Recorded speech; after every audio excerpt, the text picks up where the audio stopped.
Hey, what's up, everybody? It's just Charleston, and welcome you guys to another episode of the Dreamerspro Show, where we cover everything from sports, hot topics, classic debates, entertainment, and where we give you guys a fresh perspective on things and how we see them. And boy, oh boy, we got a really annoying episode here for you guys here today. So make sure you go and like the video and subscribe to the channel. Now, I think we all know that the media business is a very, very competitive business, right? It's a very, very competitive niche, and most days feels like a rat race to the top. Every single day, you're constantly searching for content, searching for great stories to produce them in order to remain ahead of the curve. In this particular business, that's just the way it is if you're a show. Now, if you produce, different type of content, it's not like a show, then it's a totally different thing. But if you're going for that aspect, if you're trying to fall into that lane, it's very, very difficult, right? And every day you got to be, on top, be on your A game.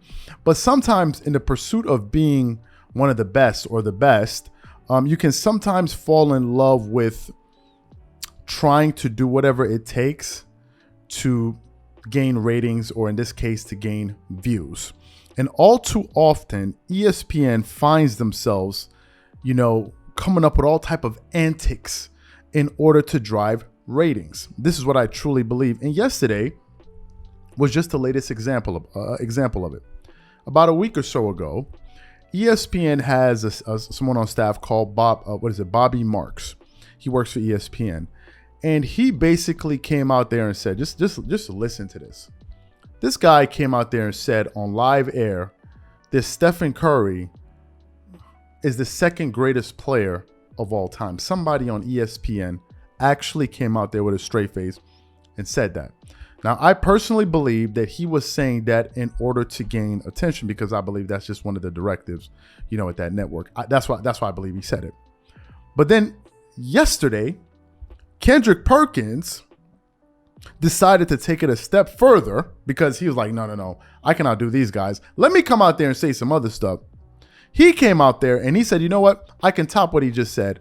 And in the process of him trying to gain ratings and gain attention, I believe he totally embarrassed himself in the process of doing that with the comments that he made. But before we go any further, this video is brought to you by Aura, the official sponsor of this video and the official sponsor of the Minnesota Timberwolves. Do you know what the fastest growing crime in America is today? It's identity theft. Imagine trying to log into your email only to see that your password has been changed. Then you start getting weird notifications from your bank and credit cards, only to find out that all of your personal and sensitive information has been totally compromised. If you think it can happen to you and your family, just know that in 2020, over 49 million Americans were victims to identity theft, costing them a combined $56 billion. That is why we are excited to partner with Aura, who's a sponsor of this video. Aura is the #1 identity theft and financial fraud protection. Aura monitors the dark web and alerts you if any of your passwords and accounts have been breached. And funny enough, after using Aura, I discovered some of my credentials were floating around in the dark web, and the app showed me exactly when and where the breach happened. In addition, Aura allows you to set spending alerts, and they'll notify you of any suspicious transactions. Aura is 4 times faster than any of its competitors in alerting you if someone is trying to open a credit card or obtain a loan using your name. And remember this, every 14 seconds, someone becomes a victim of identity fraud. Don't let it happen to you. Now click the link in the description and try Aura for free for 2 weeks and see if any of you or your family's personal information has been compromised. Start your free trial at aura.com/dreamerspro. And when you try Aura by using the link in the description below, also know that you're supporting this channel. Thank you. So let's get into some of the things that Kendrick Perkins was saying on ESPN. Take a listen to this. So I'm going to start with Perk on this one. How much longer, Kendrick, do you think Steph will be in his prime? In his prime, I would say another 8 to 10 years. When I look at Steph Curry, I think of Steph Curry for as longevity-wise could actually be the Tom Brady of the NBA. Because when you look at Steph Curry, his game is not relied on athleticism. He's not a guy that has to dunk the ball, or he's not a guy that has to beat you with speed. He's a guy that beat you with craftiness, his skill set, and most importantly, his shooting. His shooting is not going anywhere no time soon. Shooting is a rare skill that is needed in the NBA. So when I look at it and the longevity, I'm looking like Steph Curry could play this style of play for the next 8 to 10 years. He could be 44 years of age playing this style of basketball. Kendrick Perkins. Tell me this, sir. Where does Steph Curry rank on the all-time list right now? He ranks number 4.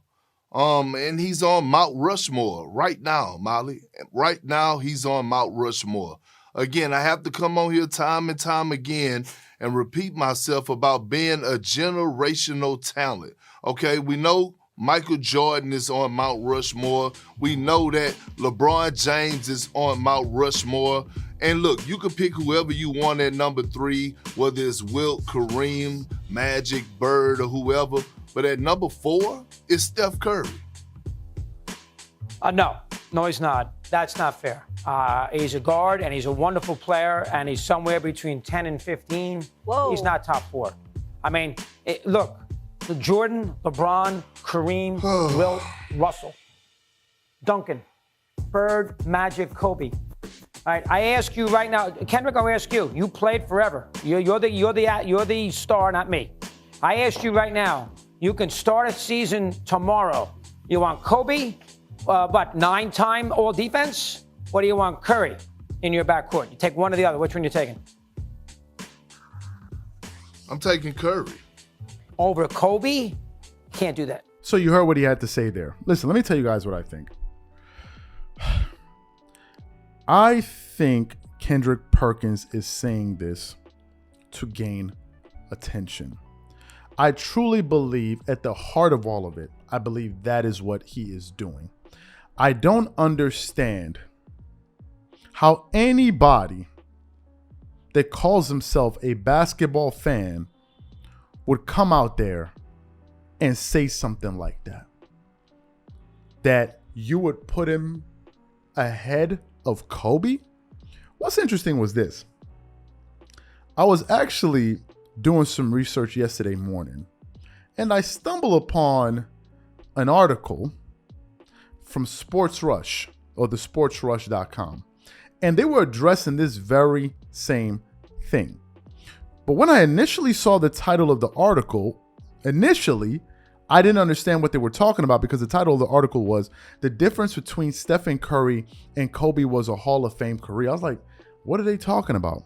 So then I decided to click on the article, and they actually wrote that article based off of something that Stat Muse put up on their website. I believe it is on their Instagram. So we're actually going to put this up so you guys can watch it while I read it. And basically, this is what they said. The difference between Kobe and Stephen Curry is basically a Hall of Fame career. And what they were basically saying, what the difference is: 1 NBA championship, 1 Finals MVP, 10 All-Star appearances, 12 All-Defensive teams, and 9 All-First, and 7 All-NBA teams. That is the fundamental difference between Stephen Curry and Kobe Bryant. Things that we used to think would be things you would, like, maybe a few years ago, you'd be like, there's no way anybody in their right mind would say these things.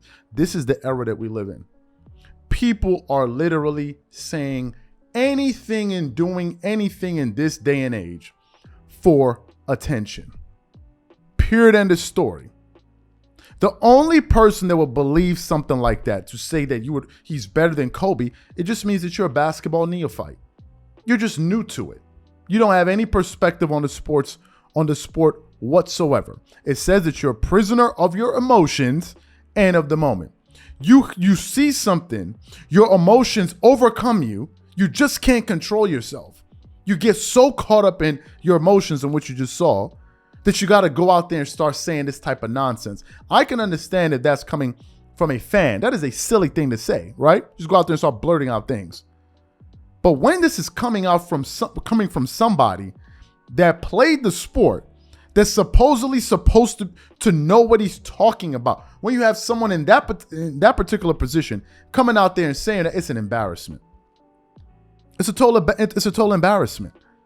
And the only argument I've heard to date is, well, he changed the game. Okay, fine. Did Kareem Abdul-Jabbar change the game? I don't think he changed the game. So is he better than Kareem?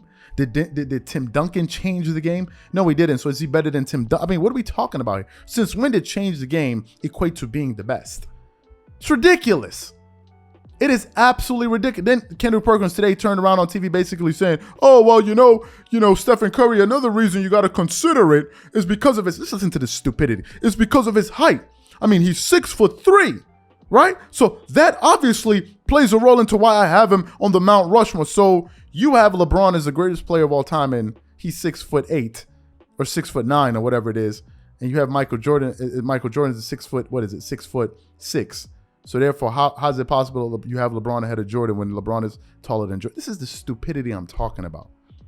This is what I'm talking. People are not thinking anymore. They're just going out there and saying anything. It's almost as if someone whispered in his ear, like, just say something that gets shock value. It's like, yeah, but that don't make sense. No, it don't matter. It's going to get a lot of people talking, and it's going to drive ratings, and it's going to make us a lot of money. That's all you got to be preoccupied about. It's not about making sense. It's about making money. Stuff like this, I think ESPN doesn't realize that they're embarrassing themselves, their brand. Y'all make a lot of money, but the way y'all make y'all money, man, is embarrassing. When y'all got people on the air coming out there saying, so this is what I think. And some people say, oh, you hate on Steph Curry. No, I'm actually providing a sound opinion to this issue, because if it goes unchecked, then it'll become reality.